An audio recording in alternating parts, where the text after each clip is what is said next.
Hello. So, welcome everyone. Thank you for being here today.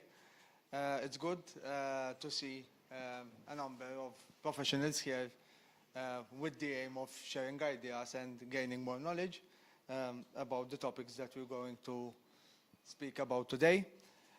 Today, we are going to talk about security and compliance, and we have a good lineup of speakers. We have Magno, Neiva from Altenar, Head of Compliance. We have Denise, Vella, Director of Information Security at Altenar as well. Cutajar, Founder and CEO at Cypher. And we have as well Alessandro Dutto from GLI. So today, as I mentioned before, we are going to talk about security and compliance. And our first discussion is going to be about how secure are regulated markets. Then, after the first presentation, the presentation will be around 20 minutes, so we'll have 10 minutes for questions. We will stop for 10 minutes so that you can connect to one another and also take some refreshments. And then we will move to Cutajar, who will be talking about AI security. After that presentation, we will have a panel where we'll be talking about compliance versus security. So we may be ticking the box with compliance, however, security may not be there if we just stop at that. So I will leave the floor to Magno, who will be taking us through his presentation, how secure are regulated markets. Thank you for being here tonight. Thank you, Kit. Thank you everyone for coming, especially knowing that I came in next. Probably after that you could be in Valletta having a nice cocktail when you're here with us to hear a little bit about regulated markets, compliance and security. So we really appreciate you being here. And let's talk about regulated markets and how secure they are. Imagine this. Next Saturday, Arsenal PSG, 8:27. We have a website with a new slot campaign available, peak traffic, amazing. Players are logged in, everyone is following the game, everyone is placing bets. Some people that do not like actually to place bets in sportsbook are enjoying the campaigns of the slots, and the website goes down. What is your immediate reaction? You get upset, and then you start thinking, what happened? You as a player do not know what happened. We, in a regulated market and offering sportsbook services, we need to ask the question, was it a failure from our systems, or is there any security breach that is provoking this occurrence? Let's get to it, but think about what could it be, because that's what everyone will be looking when they see this site cannot be reached. And this comes a little bit with an idea that we had a big shift when it came to security. There was an old mindset that was based in preventing attacks. And let's say the first years of gambling, online gambling, the idea was just to prevent an attack. And nowadays, our idea is to build resilience, is to understand not how to prevent, but how to anticipate, how to be always a little bit ahead of the curve. And do we know how resilient is our ecosystem if something like that in the last slide happens? It's something that we need to look back at our origins, at how gambling was in the beginning. There was always an idea of growth first. The websites need to be launched, everything needed to be ready. The idea was to offer a product because we were all competing between us to be market ready as soon as possible. Security was just hardware, let's put it this way. There was no other technical specification for security as long as it managed to make the website available for any end user. And there was no regulations. Let's put it very clear that in the first years of online gambling, regulations regarding security were almost non-existent. And despite existing, it was not a discipline. It was not something that I was even discussing with a colleague before we started this, that security was basically IT. If the computers of the users, of the developers, of any colleague that would be working were okay and had an antivirus, that was security. And then it came the regulatory wave. This regulatory wave came when most regulators started acknowledging that for them to protect the players, for them to protect the operators, they needed to demand from the operators some accountability, some way to protect the systems. You guys all know GDPR. It is an intensive framework here in Europe, but that has reflection in the entire world, how to protect our data. We know that there are many security frameworks, many audits, and mainly for us, and thinking back of the first example, there is incident reporting. All of these moved from what is known as a, let's say, a technical expectation, a technical issue, to having actually a regulatory expectation. All of these points here nowadays are addressed in any update of a gambling act or any gambling legislation. And this is due to this ecosystem that we live on. If before the idea was to have players, operators, and sometimes in some countries there would be regulators, nowadays we have players, we have operators, we have providers, payment systems, KYC, RG systems, affiliate streamers, infrastructure, testing laboratories, auditors, and the regulators. The expectation is for all of these to work together and to work correctly. And it's not something that we can easily say it's easy, because, okay, we can say that in many regulated markets, the operators are the one responsible for making the players have a safe environment to play. And the regulators are looking at the operators. But we know that nowadays, many regulators are not just looking at operators, are looking at providers. We as Altenar, we have multiple B2B licenses, we have multiple B2B certifications. Payment agents are becoming more and more strict with their security infrastructures. We have this KYC identity responsible gambling part of identifying the player that is connected to AML rules, but is connected to GDPR, because all of the data that is provided needs to be protected because it's very personal to a person. We have affiliates, streamers, and externals that challenge a little bit some of these patterns because, as you can understand, it's a new way of promoting the games, it's a new way of making the operators available in certain jurisdictions by promoting in a different way, and they are externals to this system, but they interfere with this system. Then you have the infrastructure needs. The more rectangles you add here, the heavier the infrastructure will be. The heavier the infrastructure will be, the higher risk it will be for those type of mobile apps to have a scroll that you press and then you see that the website is not working. And then we have here someone from GLI that will talk quite soon that can attest that testing labs and auditors nowadays are probably, after a gaming act is enacted, the second step a regulator will have is to start accrediting testing labs for the systems to be tested in compliance with the regulations. And then we have the regulators that want us, all of us in this ecosystem, to be able to provide a service that makes the players happy and makes the regulators happy. So if before it was very simple connection between players, operators, and regulators.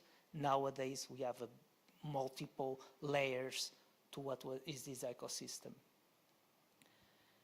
And this leads, of course, to risk. The risk is obvious, and it's fraud, platform outages, supply chain risk, and game integrity. All of them are connected, all of them can be separate, all of them can be a single incident or can lead to multiple incidents. A fraudulent activity can lead to platform outages, can break the supply chain that we saw before, and can lead for the games not to be made available to the player, or for the games that are made available to the player to have some issues. And it can go completely around. The provider can have some issues with the game integrity that is detected by someone that will lead to fraud, platform outages, and then supply chain risk. We see this every day in the news. We know that any of these risks by itself, it's a high risk, and if not controlled, can lead to an overall risk with all of these items being addressed. So there is an opportunity, right? I think we all can understand that when all of these risks together, looking at these new frameworks that are implemented, security cannot be seen as a cost. Security is an opportunity. It's an opportunity for us to make a better ecosystem, to predict things better, and to give player confidence, market access, and industry stability. We cannot forget, if the players are happy, if the players can access the websites, if they know that their information is protected, if they know that the games that they are playing are not subject to any integrity issues, we're going to have more players. This leads to have a better product and a market access, because if we always use a good rule that security comes first, some people might say that will come with a cost, but in the reality creates the opportunity to be market ready. What before being market ready was to launch a website, nowadays to be market ready is actually to pass by all the security aspects in order to have a valid system that you're confident in releasing in all the markets. And leads to industry stability, of course. The less news that appear that a game provider had issues and had to return the funds to players, the operators that have the websites non-available for a couple of hours and create certain risks. All of this is not good for the industry. It's something that we need to acknowledge, need to improve on it, and try to avoid to the maximum. Because one issue can impact other operators, other providers, and we always need to make that ecosystem that I showed you before stable. This is all theoretical, of course, but there are rules and regulations that allows us to be at the center of a good security framework. But again, this is now, because we know that in a couple of months, a couple of years, regulators, us as industry, players even, will start looking at other things. I think Keith will discuss a little bit about that, but nowadays AI-driven attacks need to be part of our line of duty. We need to understand how AI is going to impact us as providers and as operators. We know that stronger regulation will come, not only because of the impact of the AI, but because of this learning curve that regulators have, where they start inviting operators, providers, and many other types of stakeholders to be part of their systems. Will lead definitely for more development, will lead for more need to say not that we are only compliant, but we can address the future of security in a way that we can make the ecosystem stable and resilient. Because that's always, for me, the main case. If one of us, as an operator, as a provider, fails, all the other ones need the next day to have action points to understand if that can happen also to them. It's very important to always know not only how to mitigate risks immediately, but also to prepare for risks in the future. And thinking of that, if we do all of that, next Saturday at 8:27, some people can be betting in Arsenal against PSG. Some people will be playing a little bit of the slot campaign that was made available, and the website is going to be working. That's what we want, for the websites to be working and for the player trust to remain, and for the regulators to also to understand that we are here to develop the systems in a way that everyone can enjoy a little bit of gambling. And that's it. So I don't know if anyone has any question. I think I was quite fast, so. No questions? 3, 2, 1. Website down. Okay.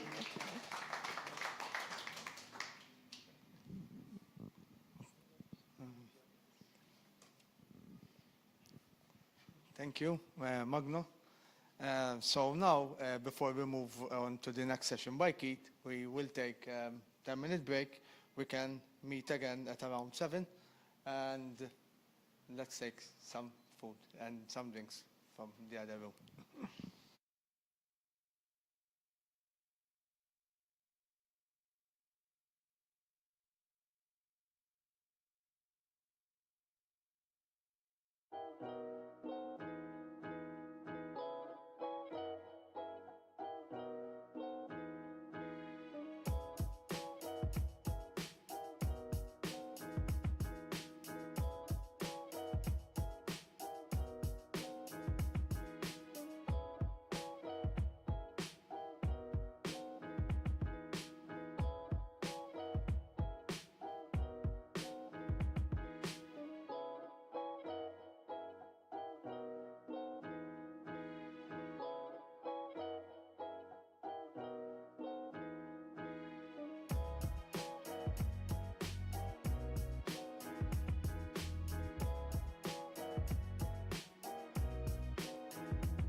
So we are going to continue with our next session. We have Cutajar, founder and CEO at Cypher, and the presentation is going to be about the AI arms race in gaming. So I will pass the mic to Keith. Thank you. Thank you, Keith. Definitely, I will not forget your name, Keith, for obvious reasons. So, good afternoon, first and foremost. Quick round of introduction. I'm Keith, founder and director of Cypher. I've been practicing in cybersecurity now for the past 12 to 15 years. Court expert in Malta for the past 12 to 13 years. So basically, my specialization is much more oriented on the reactive aspect of cyber, that is handling malware, cyber attacks, hacking, malicious payloads. And today, we are fighting another different style of battle, whereby we have the situation where we have payloads which are intelligent and most probably much more intelligent than us. That's the reality of it all. So, kicking off the presentation, the idea is to discuss what's around us, so to speak, especially in giving some context to the iGaming sphere, and also how to actually mitigate, introduce measures, controls, and so on and so forth, to mitigate threats which are very much realistic as at 2026. Going through the current landscape today, basically we are continuously discussing various new features which are encountering during cyber attacks. I would love to mention, and as I was driving here, I said, listen, I'm going to mention this specifically. Last week we had a cyber incident on a client, and we were handling this particular cyber incident, primarily involving what we thought it was a traditional vulnerability exploitation, malware injection, lateral movements internally, and data exfil, ultimately. Whilst we were investigating one particular machine, which was the domain controller, which we believed that it was what we call the patient zero, the first machine to get infected within this organization. I got a note from one of my team members during the analysis telling me, listen, we have this awkward situation that this machine at 3:30, 3:35, something like that a.m., basically it was querying ChatGPT. And I said, okay, let me speak to the client. Maybe they logged in remotely at that time, 3:30 a.m. I was definitely sleeping at that time. The client replied negatively. Definitely it wasn't him. And we were delving deeper.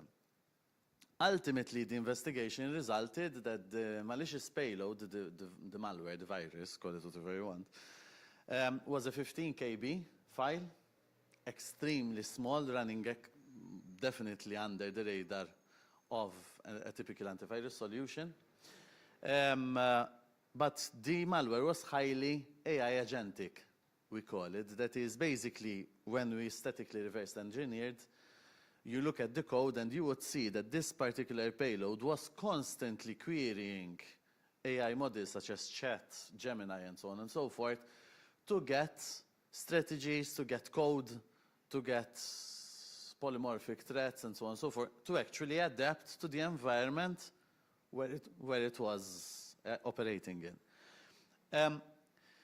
Okay, it resulted in a very detailed and nice report to the client, and so on and so forth, but this took us back to the drawing board, professionally as well, that we are fighting a total different battle, okay? Security-wise, especially compliance, especially, so I was listening attentively to the previous presentation. It was a beautiful one, and I was saying to myself, most probably in some couple of months or years' time, even compliance needs to change drastically, because we're fighting a total different ballgame.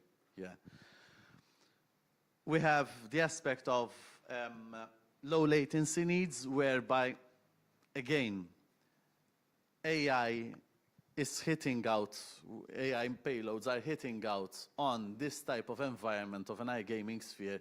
Why? Because we cannot afford any type of downtime, and the frequency, the activity in this sector is highly evolving and highly active.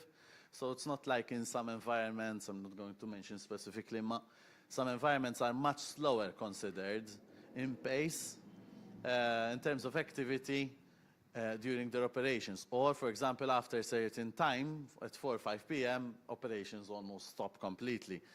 In iGaming, most probably the operations start, because you have also, we have a client, for example, which totally relies on football games, okay? So, and betting and so on and so forth, which takes heavy activity in the afternoon going to the evening, okay? We have a massive presence on the aspect of what we call personally identifiable information, where the data present in the sector is extremely hot in terms of GDPR, in terms of regulations, gaming regulations, and so on, ticks a lot of boxes, okay? And the concept of volatility, that is basically in live betting, milliseconds represents millions in terms of value to a company. I remember once, some 8 to 10 years ago, I had my first investigation relating to a denial of service attack. It was a distributed denial of service attack. The client was being hit at, it was some 10 something in the evening, basically during a final of a Champions League. The game was still 0-0, even after halftime, and bets were spiking big time if it was going to shift in favor of one team or another. The denial of service attack lasted 20 minutes. Post-mortem evaluation of the incident and so on and so forth, the initial survey internally resulted in some 5 million loss, because the platform was not available during that 20 minutes. So, again, knowing what's out there, which we face these same threats in the banking spheres, in the financial landscape, in the manufacturing, again, thinking and considering what's around us in the iGaming and what is the nature of this business, brings us a little bit conscious and realistic that, listen, guys, we need to be careful. Again, the compliance trap, usually we have this typical discussion, we've seen it also in the previous discussion, that, listen, is it compliance directly equivalent to security? Not necessarily the case. Some of the major incidents which we are handling are actually related to companies which are victims of this cyber incident and which have a very mature state in cybersecurity, which are highly compliant to various industries, depend if it's gaming, if it's financial services, if it's DORA, if it's NIS2, okay, and so on and so forth. What the message which I want to deliver here is that compliance does help in security, helps a lot. Thank God there's compliance. I remember those times where in order to sell a training package to a client, we're talking about a 200 euro, 300 euro training package, you would sweat blood to actually take through the deal, because no one wanted to know about security. Thank God nowadays we are super conscious that, listen, things can go extremely wrong. I've seen companies being liquidated after a cyber attack, totally mishandling it, entering at the very last minute, seeing the mess. At one point, listen, I can't even handle the incident because even my cyber liability insurance forfeits me. At this stage, it's too much of a messy situation. Months down the line, you receive a call and you ask, listen, what about them? How did it end up? They sent everyone home, company is at court in liquidation. Not nice. We have also lots of the regulations and directives, all usually handling different styles, different aspects of security. We need to understand that if we look, for example, at ISO 27001 being generic, that doesn't mean that it's ticking out all the boxes in terms of security. It focuses on the ISMS. If you look at other fractions of the ISO, if you look at NIS2, if you look at the MGA regulations, the UKGCs, again, all handle different aspects. And ideally, a company should be made aware of these things because you know that this particular standard has a forte in this area and the weakness most probably in another area. Another one which I love to also benchmark is the NIS-TSF. The Common Security Framework, again, it has issues, it has deficiencies, it's strong, for example, in incident response, extremely strong in that field. But document management, sometimes, when you compare it to the ISO and its controls, you tend to align yourself a little bit more to the ISO. Let me take you through some phases, some demodularization, so to speak, of the threats which we have around us. I mentioned an incident when I started. It wasn't the first one which we were handling this year, which had AI agentic capabilities. One of the worst one which I've seen, it was in February, it was an Akira payload. We had a Black Mamba in January. From a security perspective, they are beautiful. From a client perspective, it's not the case. Fully automated, most probably the threat actor doesn't even know that they've hit in, that they've succeeded. They get into the setup, they operate totally internally, and they will decide when to trigger the next phases of the incident. Post-mortem recon, the X phase. It's totally automated. Okay? So it's pointless to look at logs, it's pointless to look at stuff and say, listen, let me see when it's going to connect to the C2. Akira never connects to a C2 until it is exfiltrating. Unlike the previous versions which we've seen in Q4 of last year, for example. Okay? You would look at, for example, the concept of social engineering. So advanced.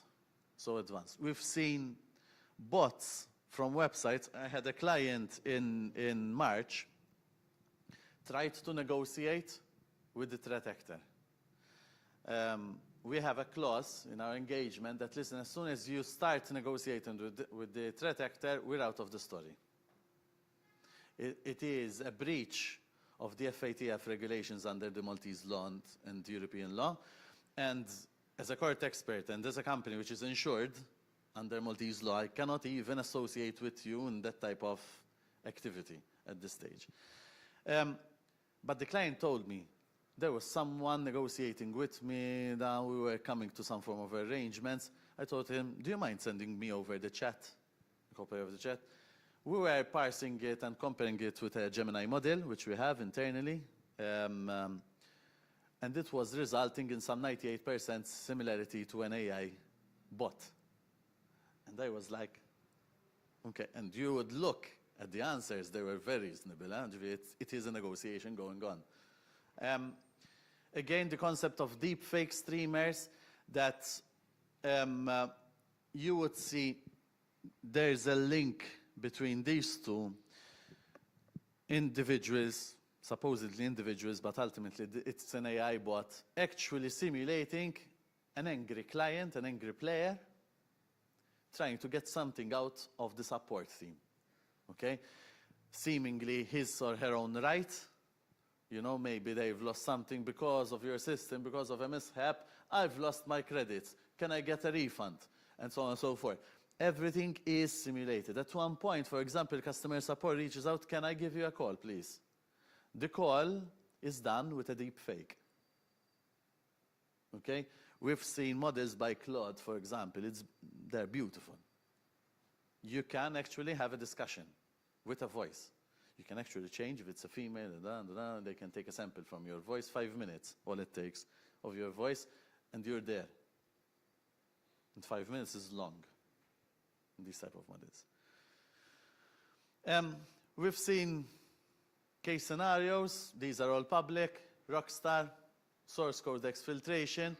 Because of a breach which was purely a social engineering attack, they did what we call a rapid lateral movement, so hopping within subnets, getting information, getting to know which is the most critical information. Ultimately, the crown jewel being code, source code. Because that's the crown jewel, usually, of an iGaming entity. Having code, having an application, having a tool, an application which you're reselling, or a module which you're offering to a client. Okay? Looking at the manufacturing industry, the blueprint of a chip. That blueprint, if it's leaked before launch, that company loses millions of euros. They take months, if not years, designing it. And they have, for example, split the R&D team into 3 teams. All of them are moving at different paces. At one point, Team A launches a product. Team B is in the pipeline 2 months later to launch the product. Team C is 4 months late. As soon as Team A launches, they get back to the queue. And they have 8 months to build another solution. So if you leak a design before it's released, game over. Okay? Insomnia games. Again, the concept of ransomware, they didn't leak out any data here, or at least anything major. What they've done is they encrypted everything. So the company was totally non-operational. They had to go back to the backups. They realized that the backups were infected, non-immutability. We're going to discuss about this. Again, game over, KO. Okay. This, we've seen it already, what we call anti-forensic measures. Anti-forensic measures meaning that the actual threat actor, the criminal within your organization, is conscious of the fact that eventually someone will try to stop him or her.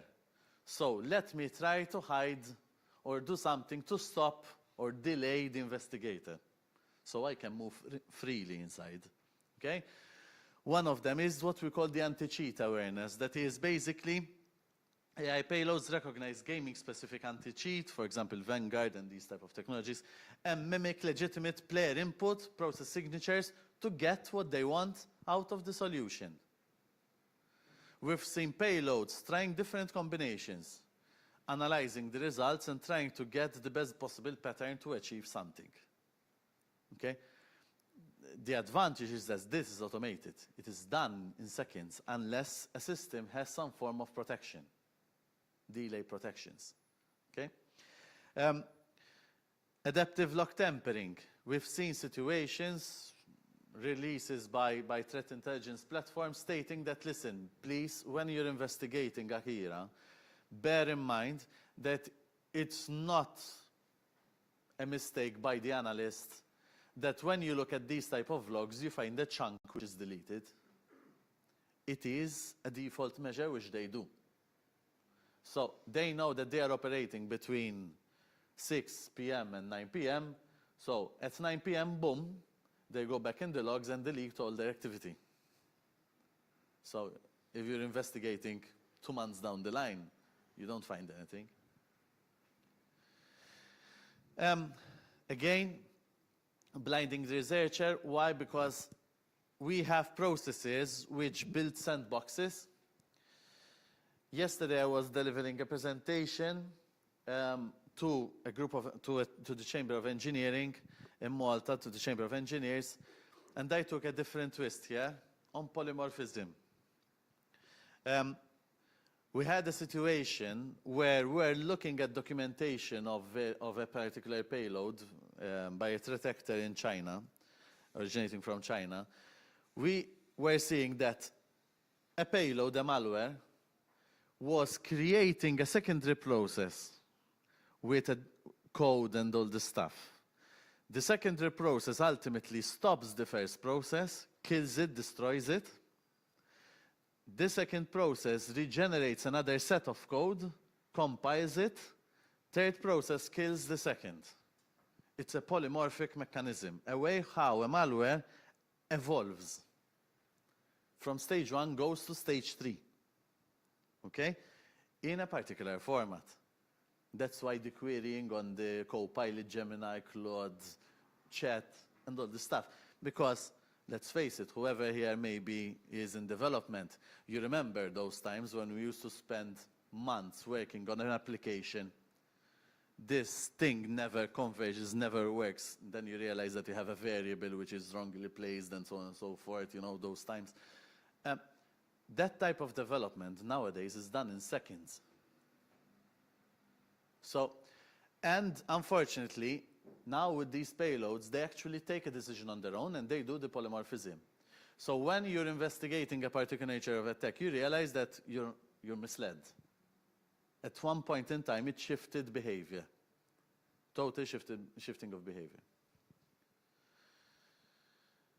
Some real-world concepts now. I've mentioned a lot of what's around us, the baddies, the phobia, our bad dreams as IT operators, IT owners of these systems. But what can we do? What should we do? There are some basic principles which still apply. And sometimes, as owners of infrastructures, etc., sometimes we try to think too much out of the box. When reality is that solutions usually are found in the simplest of forms. Okay? The typical concepts of air gapping, okay? An infrastructure, segregation of networks. Today we have also solutions which come out of the box, which are extremely good to air gap networks. Also, the concept of immutable backup. I'm going to come to this in the coming slides. Basically a backup which, once written, doesn't change state. So the malware, if it tries to encrypt your backup, it won't succeed. Okay? How do you change that backup? There are iterations. I will explain in detail. Today, immutable backups are standard with the top solutions coming from the backups. I'm not going to mention brands, but if you look at the top brands, they have some option to tick that you can enable immutability. Okay? Usually generates bigger space, so you need bigger disk spaces, but at least ransomware problem is tackled almost. Okay? Rapid restores, the concept of quick restoration, and so on and so forth. We'll come to it later on. Statistics exported from our XTI subscription states that in the gaming sphere, one of the main threats is definitely still ransomware. This is as at Q1 of this year, the statistics. Much more than DDoS, much more than data exfiltration. Ransomware, why? Because they hit out on your backups, then they go for your live system. So when you see the live activity, the live changes, and you immediately trigger the incident response, you're ready too late because your backups are done and dusted. Okay? And for a gaming entity which has infrastructures, which has entities, it's not just a single PC, you know, running somewhere in a closet. You have cloud services, then you have server racks, then you have a mechanism of how to connect VPNs.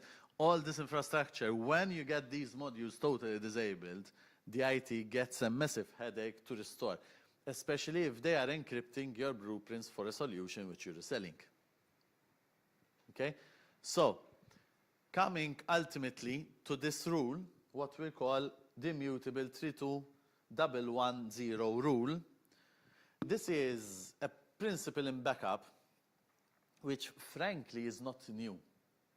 It is an old mechanism, old in terms of IT, of course, 20 years, 15 years, which we used to try to practice before even the grandfather, father, son style of backup technology. The problem with this model was that it was, at the time, too much expensive to maintain. Let me explain. Starting off with three copies of the data. So the same data lies in three different sets. Okay? Two different media. So, for example, we're saying disk, cloud, and cold state. Cold state meaning, for example, a tape somewhere, okay, not live, okay? But at least two different media. You can have a situation where you can have two clouds, okay? You can have a situation where it is two on two different disks, okay? But at least minimum of two. One is offsite, geographically isolated. Geographically meaning not necessarily only on cloud, okay? If the cloud service is with a local data center and the rest of the racks are in that same data center, that is not considered geographically dispersed, okay? It needs to be physically somewhere else, okay? The other one is immutable, air-gapped, safe point, which means if I wrote the data today, I cannot change it. If I'm doing tomorrow's backup, I create either an iteration or a total separate backup. Okay? If what I can do is delete that backup. But usually, because of the principle of immutability, that backup is never deleted. And what we create is iterations. We document the changes. We create what we call snapshots sometimes, you know? So basically, if a ransomware, if an automated payload tries to kill a backup, it is forbidden. Zero, basic principle in backup knowledge, but usually the most forgotten. That is, when you try to do a simulation to restore, there are no errors in the restoration. Okay? This is usually the typical weakness in an IT setup, that they do everything right, everything works smooth, but then you come to a point, they go through an audit, they go through something, and you ask the question, have you ever tried the restoration? No. Or, yes, there was a couple of mishaps, but don't worry, we'll sort it out. Guys, you don't want to sort these things out during an incident. I can put your minds at rest on that, okay? You won't be even thinking clearly during such a situation. Again, different terminologies being used. I've seen also Google and Amazon using the term worm with an O, storage.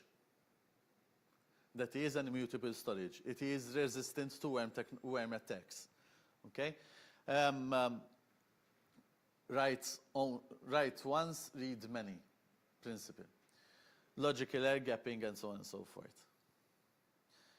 Data integrity, this we've done. The forensic aftermath, again, sometimes we misvalue the concept of analyzing properly what went wrong. In IR, especially if you look at standardized US standards, including NIST, for example, there's the typical segregation in incident response of 3 tiers. That is, the tier 1 is the usual guys who are, looking at monitors. Nowadays, in a SOC, we automate tier 1 totally, with also AI. Tier 2 is the preliminary investigation, that is the analysts which are receiving escalation of tickets and are investigating. Tier 3 is the DFIR, that is the full reverse engineering, static, dynamic, threat hunting, the core stuff. Sometimes we stop at either tier 1 or tier 2, and we say we got enough information. I can understand that during an incident, budget is an issue. Claims of insurances, etc. Nowadays, tier 3 is standard in insurance coverages. When it comes to cyber liability, cyber incident, it is standard practices. Okay? This morning I had a call with Lloyd's. We are a security assessor for them, so when they have an incident, they send us for surveying in the region, in the Mediterranean region. I asked the question, listen, I remember the times that you needed to pay extra for this. No, standard. It's beneficial for the insurer to know all the story. So we know if a client is extremely high risk. and so on and so forth. Same things with Beasley, now acquired by Zurich. Same things with Mafre, and so on and so forth. Okay? When you look at the Tier 3 DFIR, again, the concept of identifying what we call the kernel forensics, the concept of hooks in changes in the kernel, certain decisions being done out of the default mechanisms of that particular kernel engine, okay, and so on and so forth. The unwinding of what we call self-mutating code, the polymorphism, trying to understand where it changed pattern, okay? Those are the information which you need ultimately to learn from the lesson, from the lessons learned. Coming to a conclusion, because I'm conscious of time as well, we're having a panel later on. We're going to discuss various topics, but without anticipating certain discussions, still one of the best solutions in today's cyber attacks to prevent, as in to prevent, is still the training. Training nowadays takes a different toll. There are some trends. I have a very young team with me, and sometimes they even impress you with the terminology and the jargon being used, and you start feeling a little bit oldish because you're out of sync. There's a term, slopping, AI slopping. I don't know if you've ever heard of it. Basically, it refers to these individuals who totally, even just simply to write an email, a reply, use AI. So you would look at the replies, messages, WhatsApp, emails, etc., and you feel that there's no social aspect in the email. It is totally AI generated. There's a term internationally called AI slopping. There are other terms, some are even ruder, so to speak. But you would realize that, listen, these guys aren't even trained how to use AI. The benefit, AI does a lot of mistakes. Google, owning one of the best, I think, AI model around, stated that, listen, its model is close to 60% accuracy. 60% accuracy. We're not talking about 98, 95. Okay? Microsoft did the same. I was in a conference recently in Taiwan.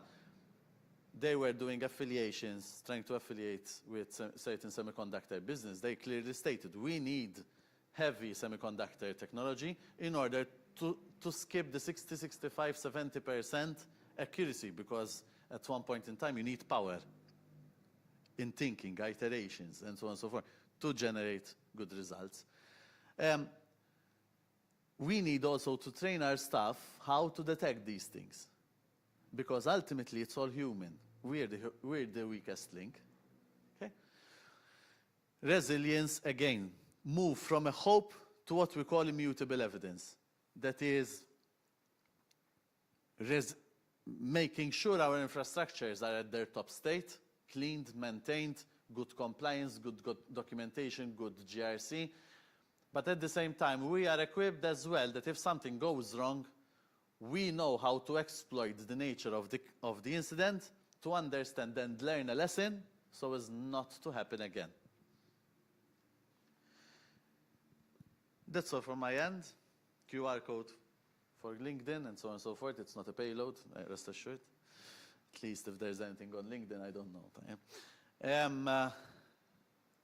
Any questions? Yes.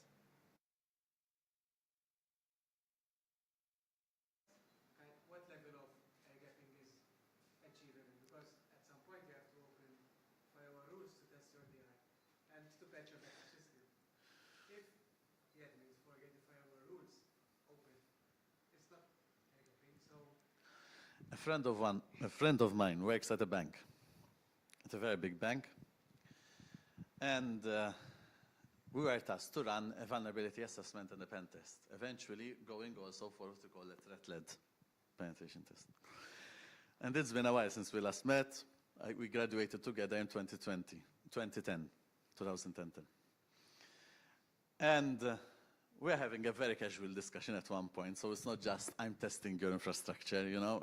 It was very casual. Remember those times when we used to get drunk there, to that level of discussion. And we had this typical discussion. They tell me to air gap. Okay, I air gap, no problem. No one comes in, no one gets out. Close all ports, and so on and so forth. Then the next day they come open tickets because I need access to this, then I need access to that. Realistically, the answer to that question lies in a very simple principle which we've all learned, either at school or in life. That is zero trust, which means by default you close. Very basic old principle which we all know. By default you close everything.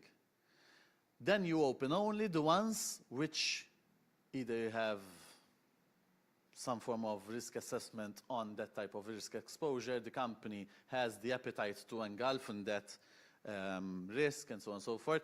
But you have a documented procedure of what to open and what to not. Something else. Sometimes we stop there. A port remains open for decades.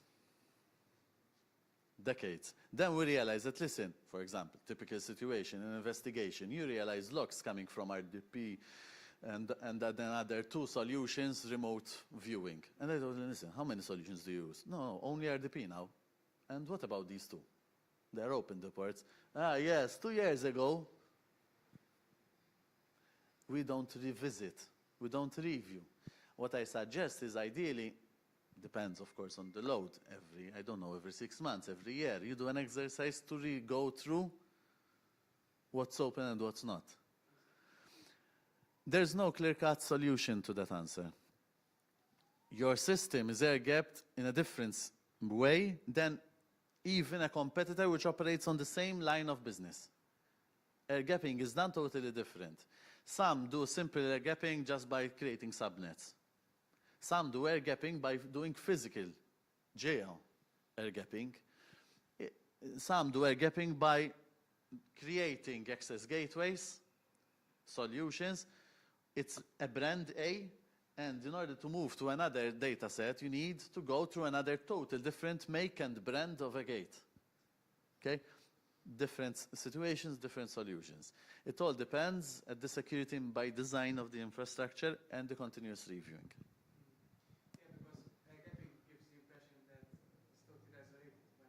It is not totally isolated.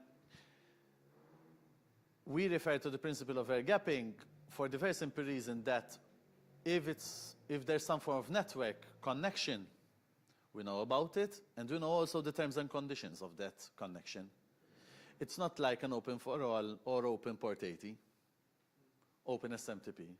Previous incidents, previous malware, if we look at the typical network propagation, usually are on the common ports.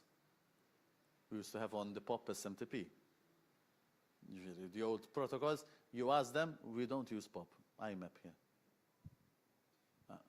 SMTP is still used internally. 100%. You cannot close it. To send an email alert. It's simple SMTP. Yes. But then there is the concept of network monitoring. Today, again, thank God, hardware, it's already pre-inbuilt into solutions which we build. In the past, we used to do it manually, network sniffers and so on and so forth from security. But today, appliances actually check certain patterns in headers. So if they're using port 80, and which is an HTTP, whatever, calls and so on, but they realize that, listen, actually, the packet is totally designed differently. It's being used for something else. It flags it and marks it as malicious or whatever and requires your attention on it. This is the nicest thing. But again, we still need to go back to the design and to the operational aspect of it. That we simple open ports and then we wait for another ticket to come in telling us to close the port, which is not a good practice. Did I answer your question? Yes. Anyone else?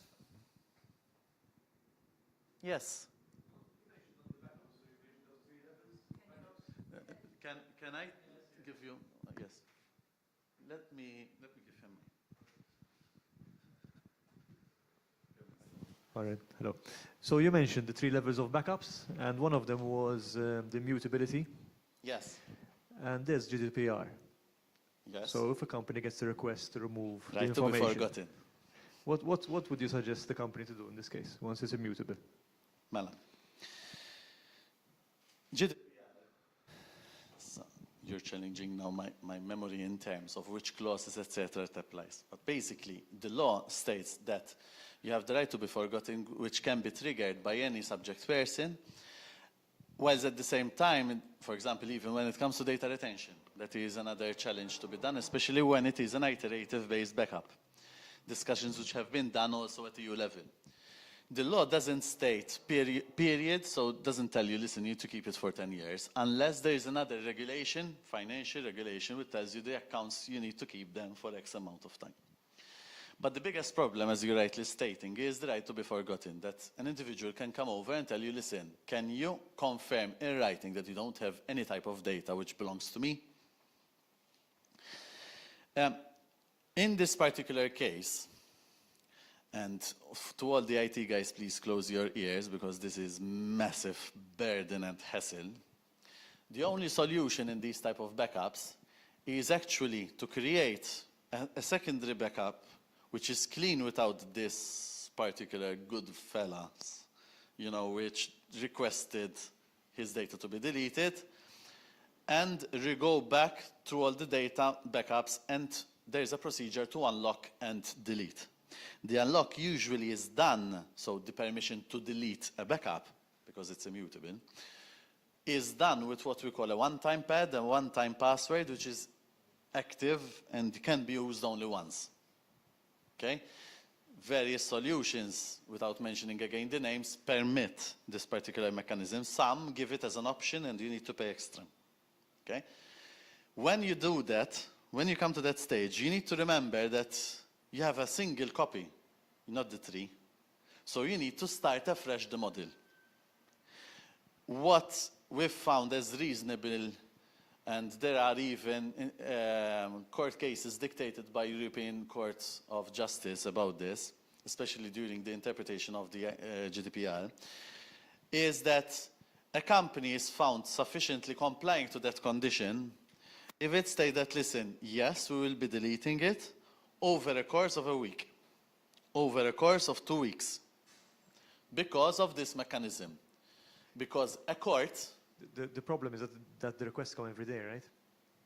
Yes, yes. Unless... So what I'm trying to say is that it is very difficult for a company to say, I have an immutable backup, when the requests might come every single day to get right to be forgotten, right? There's another solution. I've seen it in one particular vendor.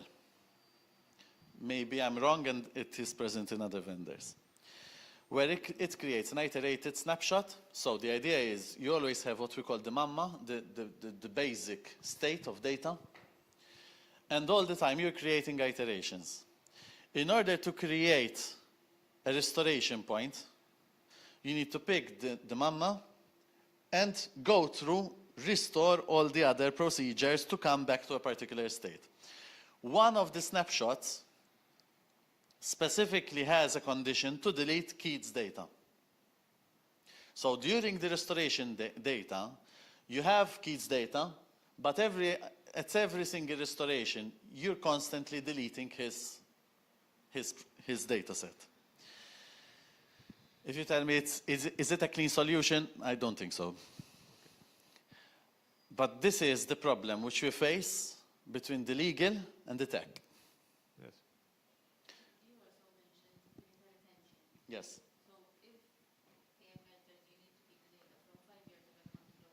Yes. So if AML says you need to keep the data from 5 years of account closure. Yes. It's okay. If AML tells you need to keep the data for 5 years from account closure, does that overtake the right to be forgotten requirement? Yes. As far as I know, yes. So which can be a good excuse. Mela, as it was rightly, I think, Mela, theoretically the answer is a yes. But we're talking here about different jurisdictions, different regulations and different directives. As you know, even in the jurisdictional space, there are different categories of laws. Okay? Directives, regulations, and so on and so forth, having different authority and being decided upon in different forums, different courts of law. Can be civil, can be criminal, can be data, can be commercial, and so on and so forth. Unfortunately, there's no clear cut to that, because even in Malta, for example, we had a particular situation where a particular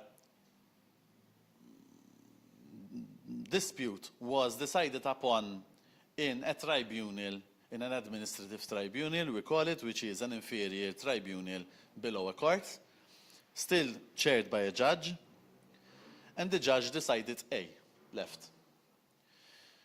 There was the right of appeal, but apart from the right of appeal, there's the constitutional court. The client, one of the parties, proceeded to a constitutional case. And the constitutional case decided totally different, because the constitutional remit is a bigger landscape. So I'm not 100% comfortable to tell you it's full yes and not no. Coming back to the technical aspect of it, it is a headache.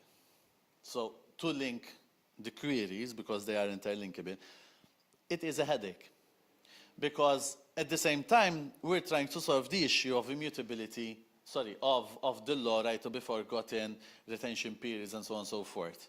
When it's at the same time, this weakness in our infrastructure is being exploited by ransomware.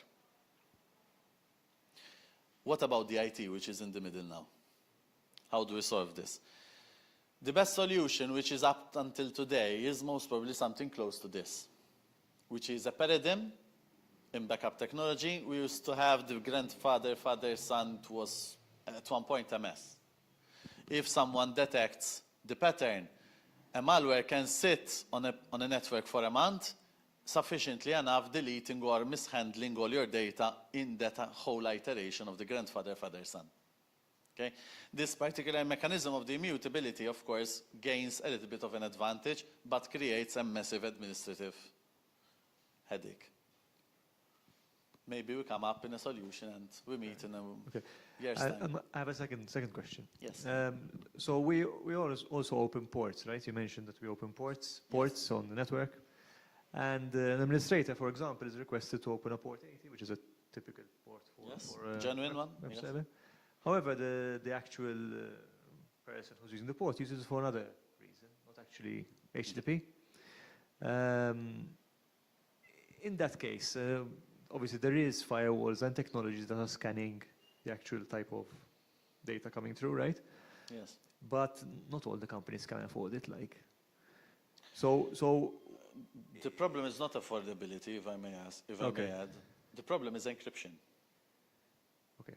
No, it could be SSL, it could be 443, for example, but it might Exactly. it might not be an encrypted traffic anyway, Okay. right? Clear text. So yes. you might open 443, you might open 8443, or whatever, right? Your intention as an administrator was to open a certain type of traffic. Sure. But the individual who is using this port uses it for a different reason. In that case, what sort of like, what can the administrator do? Sort of like... Mela, I think one needs to understand that security is not a single control. It's not a single check done at a firewall level analyzing traffic. Security is a lifestyle. It's a whole ecosystem of controls going to the governance, risk and compliance, and so on and so forth, including SOC, monitoring, and so on and so forth, anti-malware, and so on and so forth. It is a whole package. If you fail in one area, you have a weak spot, and most probably you're subject to a cyber attack. That's why I told you the biggest hits which I've seen this year are coming from very mature, security-wise clients. Massive budgets. One of them easily spends, I don't know, 400,000, 500,000 euro in security alone. Tools, licenses, etc. Plus team salaries, and so on and so forth. The only way, most probably, to tackle that type of scenario, apart from the policies, training, and so on and so forth, monitoring, and so on and so forth, is through what we call heuristic analysis or behavior analysis of the activity on the host. So sometimes we just get security guards at the door. But what happens inside, we absolutely have no visibility. If we have solutions, agents, and so on and so forth, a lot of the commercial SIEMs and XDRs, etc., you would see that they are investing quite a lot on the agents running on the host of the PCs. Why? It's not because of signature-based analysis. Signatures today is a no-go. Doesn't make sense. Polymorphism is one of the typical anti-forensic mechanisms. But what they do is they try to monitor activity which is being done on the PC. And that is a closer reach to you being a malicious user, insider, doing something without my consent. That is most probably the only way how I can catch you, because you'll be doing that stuff usually when you're alone in the office, when you're done. So in specific conditions, to making it difficult for someone within the InfoSec team to get back to you and say, listen, pond. Okay? Unless you have this type of automated behavior, detecting certain mishaps, and it's probably trained today, thank God again, we use AI for that, so it adapts to the actual user, okay? I see it extremely difficult to detect that. Ignoring the fact it can, as you rightly said, nowadays, that type of traffic is all encrypted. So even if it is clear text, still we have a problem. Let alone with encryption. Encryption, we're saying to the firewall, listen, you're there for nothing. You're an appliance egg, just sitting pretty, redirect my traffic. Did I answer your question? Yes, thank you. Overrun big time. Sorry. No problem. Thank you, Keith. Let's stop for 10 minutes break. Let's try to be here at 5:20, please.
Fighter.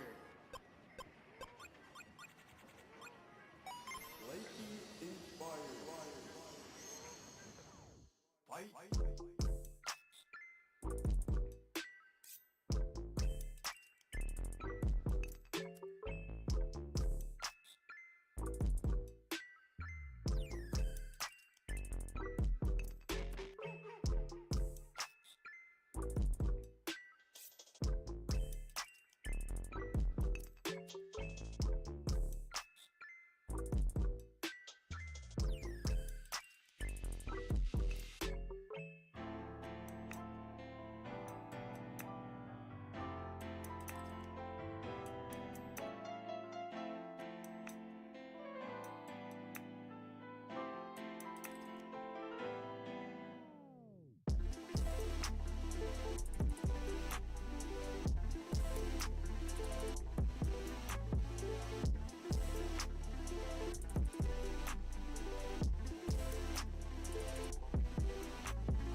session.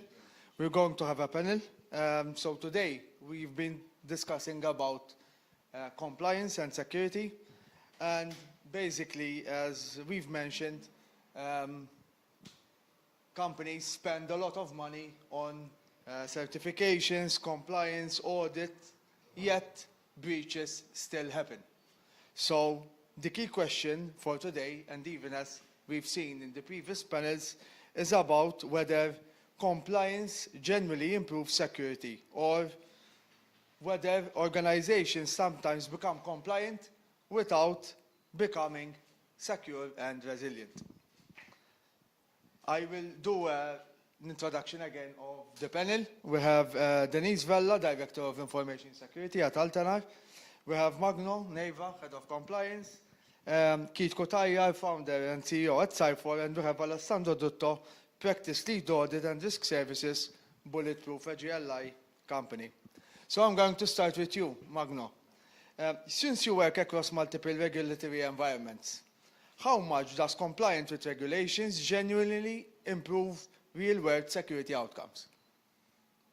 After the panel today, we understood that not 100%, but gives the basis, gives the skeleton sometimes for us to understand where to start. We're always going, we were mentioning this during the break, we might always be one step behind of any new technology. The regulations might be too tight. We might focus too much in being compliant and not addressing the security needs of our organizations. But if we start with a framework that we believe that is compliant and understand where are the issues of that framework for us to be also secure compliant, it's already a start. And I think that's where we as an industry, and specifically us as Altenar as a provider, that's where we need to excel. That is being compliant, being secure compliant, understanding the frameworks and understanding where they lack real world necessities for us to manage to tackle them outside of compliance. So gold standard and a plus. Good. I will shift to you, Denise, now. So Altenar is ISO 27001 certified and operates as a mature security program. How do you ensure that security initiatives go beyond compliance requirements and actively contribute to meaningful improvements and stronger security outcomes? Yes, as you said, we have a mature ISMS system in place. We are also certified and hold licenses in several jurisdictions, and so we carry out multiple audits throughout the year with a gaming test lab, GLI. But as we're saying, this is not enough. We need to make sure that we don't just tick the box for the audit, but we go beyond. And for this reason, we have various practices in place. For example, besides the regulatory, mandatory vulnerability scanning and ISS testing, we do our own independent penetration testing, red teaming exercises. We also have a register of metrics to measure the performance of the ISMS. So we have our objectives from the policies that we set out and targets of what we want to measure. And we compare against these targets to identify any gaps that we may have and address accordingly. For example, we track the vulnerabilities that we find from penetration testing, from the internal scanning and external that we do, and we make sure that these vulnerabilities are remediated in the time frames that we set out. And there we identify any gaps that we may have and address accordingly. Good. So now I shift to you, Alessandro. You are from the other side, the audit perspective. So when you assess organizations, what patterns do you see in organizations that may be compliant on paper, but still vulnerable in practice? Yeah. First of all, thank you for inviting me. It's a pleasure.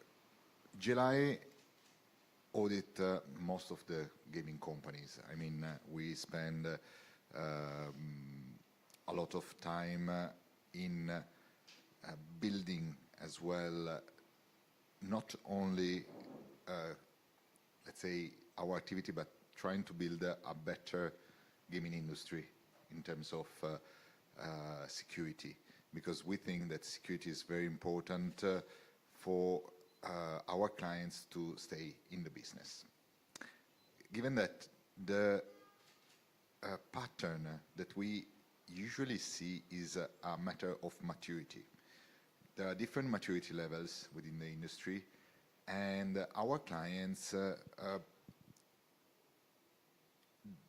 have a different approach to security depending on the maturity level. There are smaller companies that can be less mature, but we have also small companies that are very mature. But usually, let's say, size and maturity goes together. And so the main, if we can link the main issues we see between, and the gap between compliance and real security, is that there are some aspects like ownership of the risks, dynamic context versus static policies and procedures.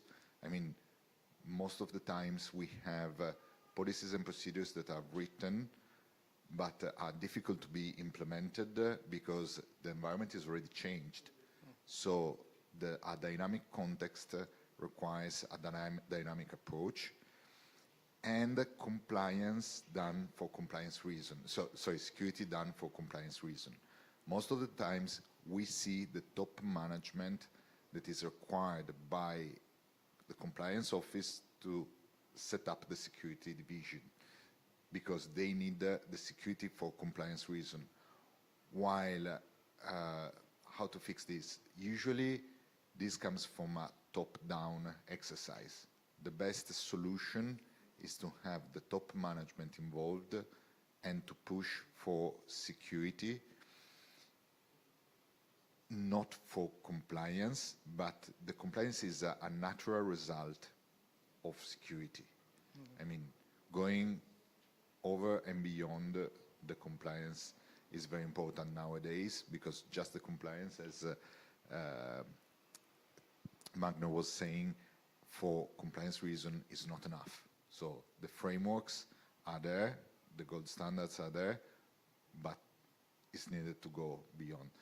And we see that the regulatory framework is moving in this direction, long term. Good. I will shift to Keith now, and I'm going to tie to what Alessandro was saying as well. So you come after an incident. So there's an incident and you need to intervene. How, during your investigation, why do companies actually get breached despite passing compliance checks? And does it tie with the maturity of the organization, as Alessandro was mentioning? Okay, so I think one of the most fundamental things to keep in mind is that usually criminals have time, and we don't. At least let me speak for myself, I don't.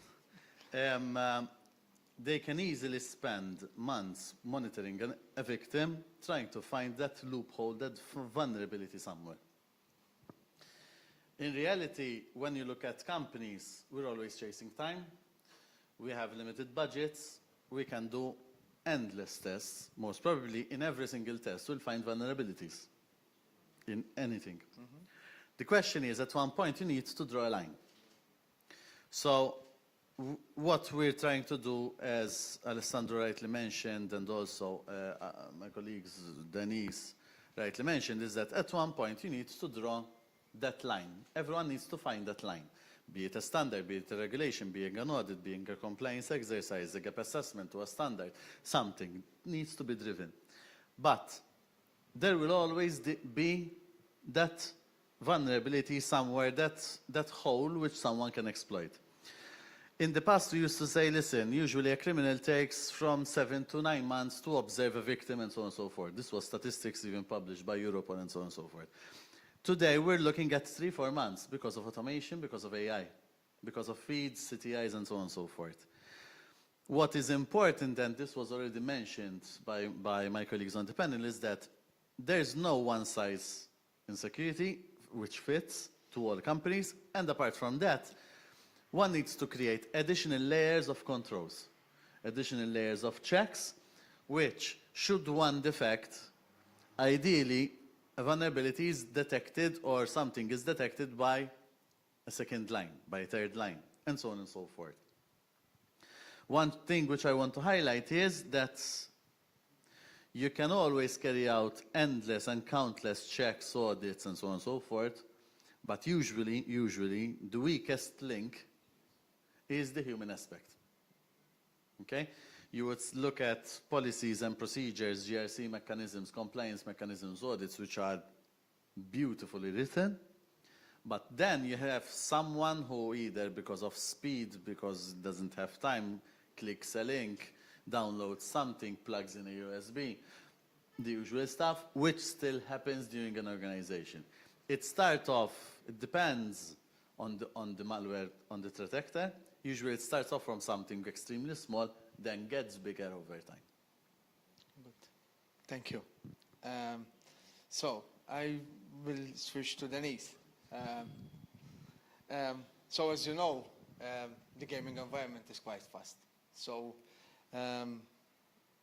when you have a conflicting scenario where speed and regulatory change collide with security, how do you prevent security from becoming a last-minute checkbox exercise? Over the past 7 years that I've been at Altenar, we've been growing at a very fast pace. And even the regulatory compliance, the more jurisdictions we enter, the more regulatory requirements that we have. So ignoring security is not an option. So basically, we created a framework where security is integrated and embedded within the whole product life cycle. So basically, we have a process called architecture reviews, where we have different stakeholders from different departments, including compliance, security, development, DevOps, and everyone, when the technical specifications of the new development are being drawn up, all stakeholders are involved and can provide and can do their checks as to whether the necessary requirements are included, whether there are any risks that we need to mitigate as part of this new development. So that's one of the things that we're doing to make sure that security is not a last check in the box. And then, of course, there is the security in the pipeline, there is the application testing that we do as part of the release, there's the change management, and like that, security is embedded in the whole life cycle. Thank you. So going back to Alessandro and tying back to this as well. So as you know, time to market in this industry is quite fast. So how can organization accelerate certifications without turning security into just a rushed and superficial exercise? Absolutely. This is a key element, the time to market. As I said before, one of the values of GLI is to help business to stay in business. So we needed to be ready to support our clients to certify the products and the security at a speed that is right for them. There is not a single measure for this. We need to follow the needs of the markets. And to do that, the key element is communication. communication between compliance, security, and the certifying entity, because sharing objectives allow everybody to put forward their needs and find a common strategy in order to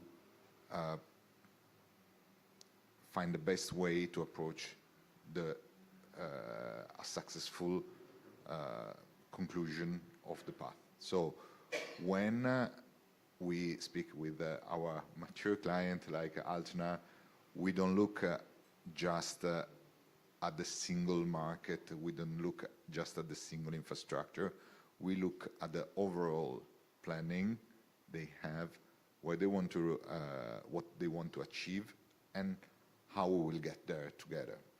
Communication is key between compliance and security, first of all, because when we see that there is no communication between those two departments, really it becomes a box ticking, because we see, for example, penetration tests being done on their own by security without compliance knowing anything, and then we need to do it again. So there is double spending, more time, more. And while if everybody talks together, also explaining what we needed to do, sometimes some companies believe that if they do a penetration test with a company, they can reuse the result for the certification, and in some jurisdictions this is allowed, in other it's not. There are different regulations. So let's say, since also us as an auditor, we need to be happy, we needed to be involved in the discussion as soon as possible, and together with both compliance and security. Thank you. Magno, tying to what Alessandro was saying, so security controls, as you know, during, when you're looking at regulation, each regulation would have its requirements. How can standardization of security controls help with facilitating the time to market? It's good and bad. Let's put it this way. It's good because we know what we are expecting, but knowing what we are expecting doesn't prepare us for what is not expected. And as we see more and more, the issues come from the unexpected. We were talking about different regulations, different countries, and I think, giving Altenar as an example, being in so many different countries, needing to comply with so many different jurisdictions, and going back a little bit to your first question, make us have a little bit of the best of many worlds. So we can standardize what is, let's say, the skeleton, the basic, the controls that are common in multiple jurisdictions. We can use GLI and the GLI standards, for example, GLI 19, GLI 33, the security aspects as a standard. But then knowing how to do the gap for UK, for Malta, for, I don't know, Lithuania, Sweden, you know, Brazil, different countries, different cultures also of addressing compliance and security, we then get that part of the standardization of the basic, and then needing to address what is particular of each jurisdiction. And by addressing that, we might even manage to cover unexpected issues of another jurisdiction did not predict. So we're kind of expanding in a way that can, it won't be, never be a one-size-fits-all, but again, it's a start for at least us being able to be compliant in one jurisdiction, and you know that this happens quite a lot. We sometimes do our mapping, we understand that we're compliant in this jurisdiction from all the security aspects, but that already covers 80% of another jurisdiction. So it helps us to prepare always and be ready for market, and at the same time, different cultures look at different things. That also enables our security function to expand in different fields to be prepared for any outcome. We're never going to be prepared for any outcome, but it's better to be 90% prepared than just 50% prepared. Keith, my question to you. So today we're seeing a lot of companies outsourcing security.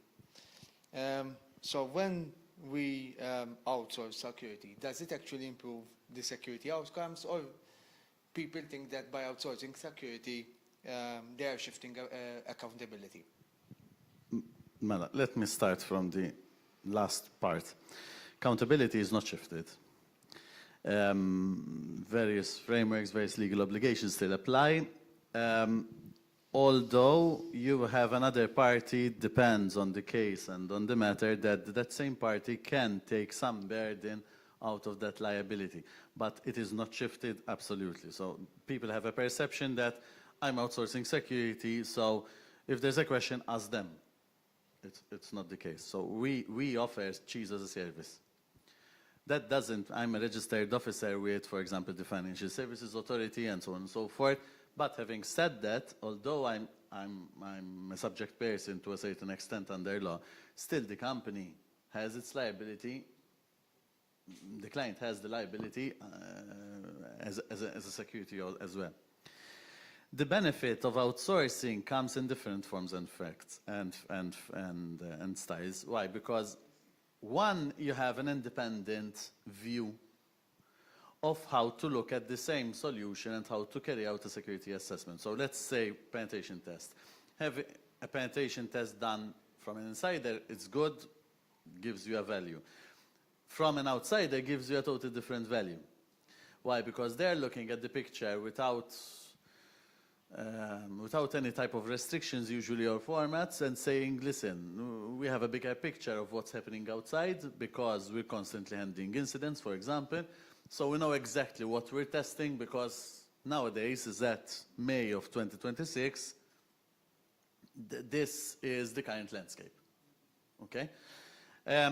Something else is that we all know that finding the right resource is a challenge in the market. It's a headache, it's an impossible task sometimes. And usually you find someone who is very good, extremely good in one task, but in order to shift to other tasks, it gets a little bit of a hassle. Sometimes when you're hanging out on some form of arrangement with a company on a retainer basis, that company may have multiple resources employed with it, being GRC, being testing, being incident response, being threat intelligence, for example. And all you'll be doing is basically picking up the best, the creme de la creme, out of every specialization which is present in the company with one single agreement, which is usually also cheaper than the salary of that individual. So it can come in different phases, it can come in different flavors.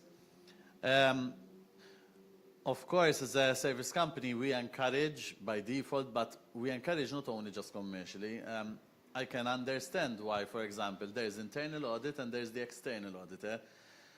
Me coming also from a background from a Big Four, again, I value the discrepancy, the difference between the internal and the external auditor, and the value, the added value which an external auditor gives you in the whole equation.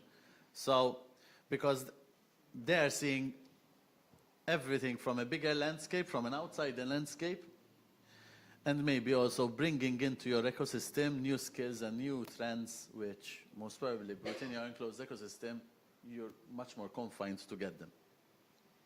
Thank you, everyone. I have one final question for everyone.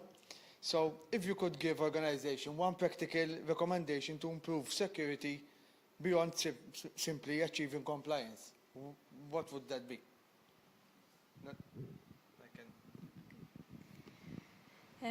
So we were talking about AI and how the threat landscape is increasing and attacks are being more sophisticated.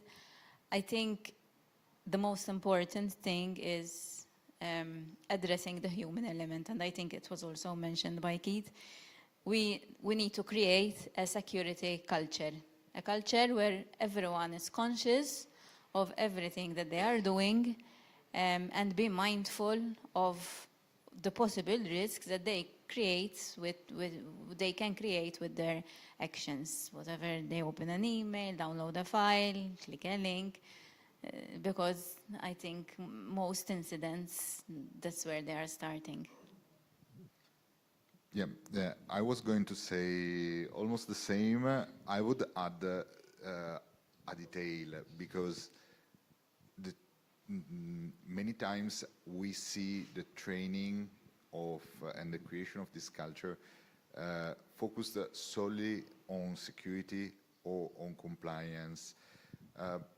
I would say that a key element to improve security is not sharing only the security objectives, but sharing also the compliance and the business objective overall, because a good understanding of the business objective can lead, together with a proper security training, to understand what is good for the business, what is going in our direction, not in another direction. So being the human, the weakest link, as was said multiple times, training and shared objectives are key in order to progress also security. Thank you. So my answer to your question, Keith, is basically I agree with Denise. So definitely training, I think. Now, training is not the usual classroom training. I actually hate the type of training by nature, although I deliver them almost once a week. But redirect you into saying, listen, you're great here, but you have a vulnerability in here. You don't have any type of threat intelligence capabilities. You don't have any type of observation or knowledge if something is leaked out in the darknet. So listen, focus there. GRC-wise, governance, risk and compliance. Listen, you have this policy, you have this, yes, but they are so high level that they are impractical to implement. So the security takes different facets. Definitely, if I am to choose out of everything and looking back at all the incidents which we've worked on, both as a company, as a court expert, I would definitely see that the human aspect, the mistake, is the biggest weakness. Now, all we're doing is that we're trying to minimize the chance of the weakness by training, to get as much close as the 0%. We're never going to get there, but at least we get close. I'm going to disagree with all of you. No, I think I can give Altenar as a good example, and I think one of the things that we can discuss is that compliance and security, despite working together, they're two separate fields, and we do understand that. Me wanting us to be compliant with security aspects doesn't impact you deciding to be compliant with those security aspects plus more. And for me, that is what is important. That's how we develop a culture of security, understanding that within a company, it's not like we were mentioning during this entire day, it's not just a tick box, but it's something that exists by itself and it's needed, as we saw in our presentations and in this panel, for the product to be better, for us to have a business to sell. And it's very important that we understand that the two need to exist together, but they're independent of each other. But they need to contact, they need to communicate, and together they need to drive the company for better models, improved models, because the threats will always be there. So, thank you, everyone. I don't know whether there are any questions in the audience. Okay. So, thank you for being with us here today. I wish you a nice evening. Again, if you want to grab a bite before you leave, feel free to do so. And hopefully we will see you again in another Tech Talk.